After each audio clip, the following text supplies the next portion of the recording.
All right, Gemini blues in D tuning, D major tuning. Low to high, the big D again on the bottom. Go up to the A on the 5th string. And another D an octave up. And the F sharp on the 3rd string.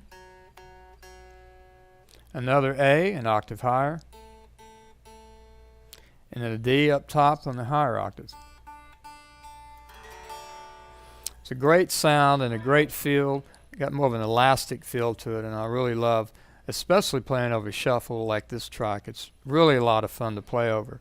And what we're going to do is work on more of a vocal quality to some of this as well, and I'll show you some of those techniques.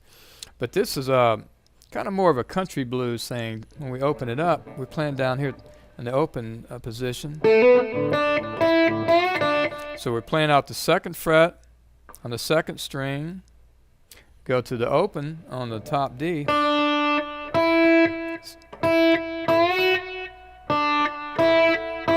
It's a real classic kind of a country blues sound. So we'll play these open figures down here, then answer it with up at the 12th fret with the bar chord.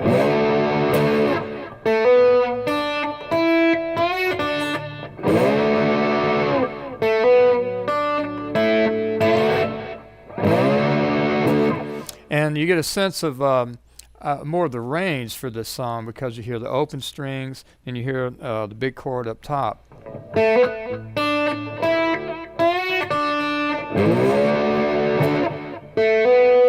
So you just hammer that. And you could use a slide.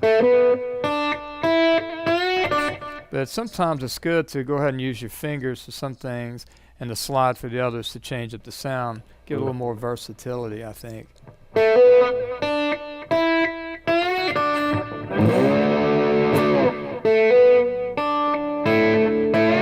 And when I do that, I've got the slide up top, and I'm using the open string, the A string.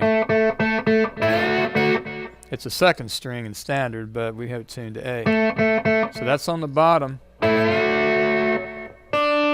Just a D, E, the F sharp.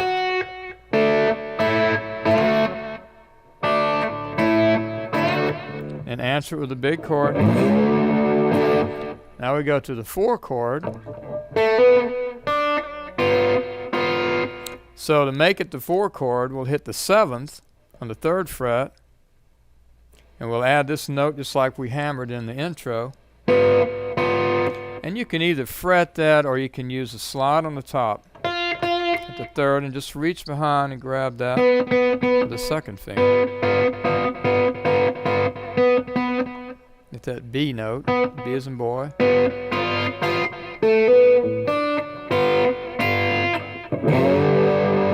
Now this time we hit the big chord in the 4 chord position, which is at the 5th fret. Don't let all these numbers scare you either. Just here's the positions, and you just reach down and grab it.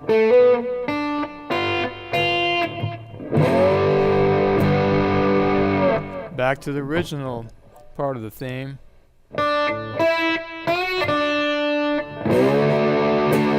Same thing as the way we opened up the song.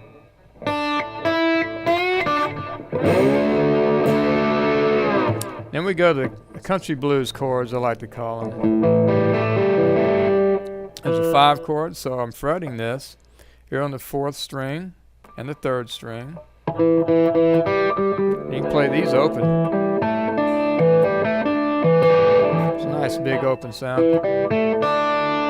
There's the 5 chord and hammer on the 5th string.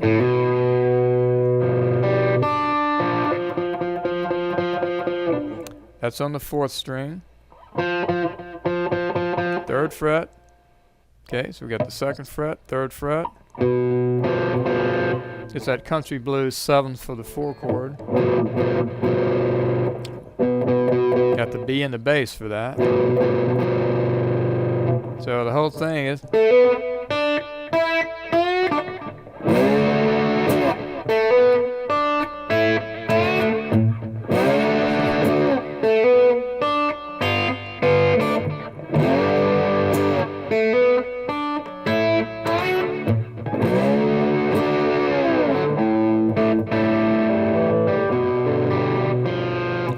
use the slide. Now I'll set you up to go back to the 12th fret. So I'm using this lick in such a way that we're on the inside of this voicing up here. 4th string. That's the root. It's the D. F sharp. Back to the D. Reach back there. Back there, 2 frets. D, down to the C, down to the A.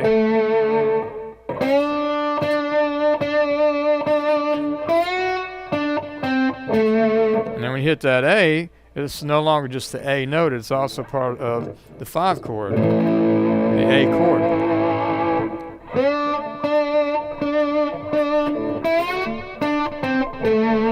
And what we're doing is we're just playing through the turnaround. We're letting the rhythm section take the rest of the load.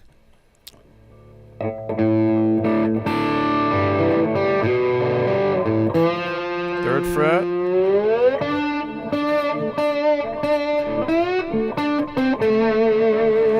And now we're ready for the solo part, and we're going to get into more single note lines. And here we can talk about some of the vocal quality and the things you can do for that. And I think what happens is it gives it more character and makes it more memorable, and I think soulful too, because what happens is you play this, for example,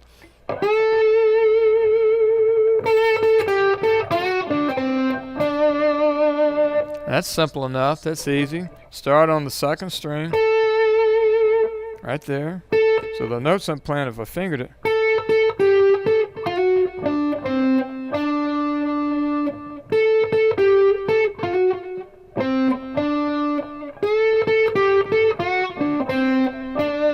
it's actually easier for me to play with the slides. And one thing I'm doing is, rather than just getting a clean sound, and by that I mean I'm sliding over the frets, I'm not touching anything, just the string, no fret. But what you can do when you slide up, just press down and squeeze a little bit and catch the top of the frets. And that gives a little bit of a growl. Instead of clean, it gets more of a vocal vowel sound to it. So at the top part of each of the these notes for the phrasing, it gives that sound to it.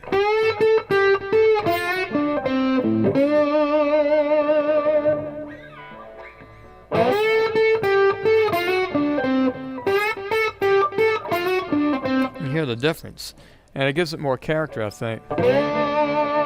Now we'll just lay the next part out. We have the slide at the 12th fret.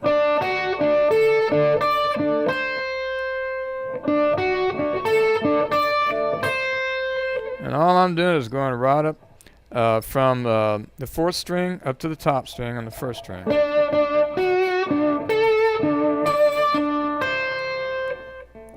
Root, 3rd, 5th, back to the octave root. And you can reach back with the 1st finger and play the 7th, which is the C note. You can also just slide down to it. Put some vibrato on it.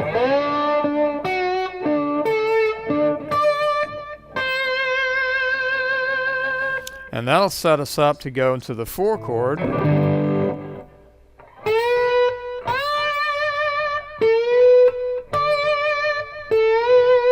And these patterns here are based on going up 2 frets. So the slide's sort of hanging now up 2 frets instead of the 12th fret. Again, I'm just reaching back with the index finger.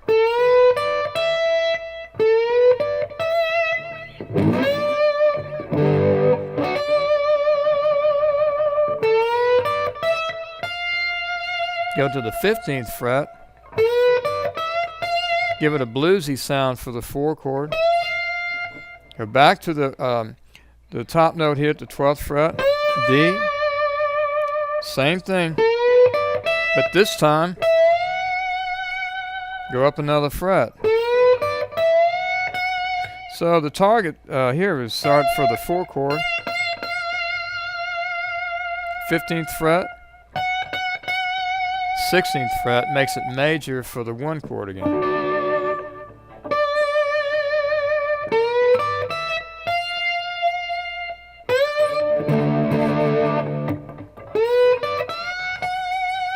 So one more time, be on the 5 chord.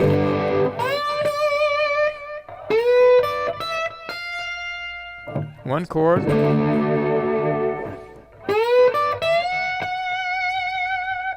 All right, and we're back to the 5 chord.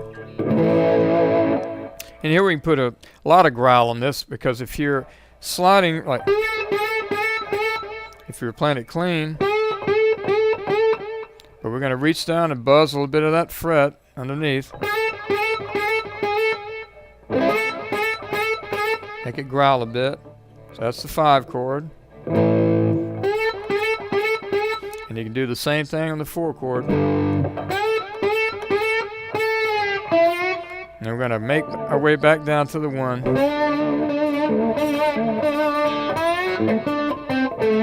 And that's the same riff we use for the turnaround in the verse, coming out of the verse. So that whole section.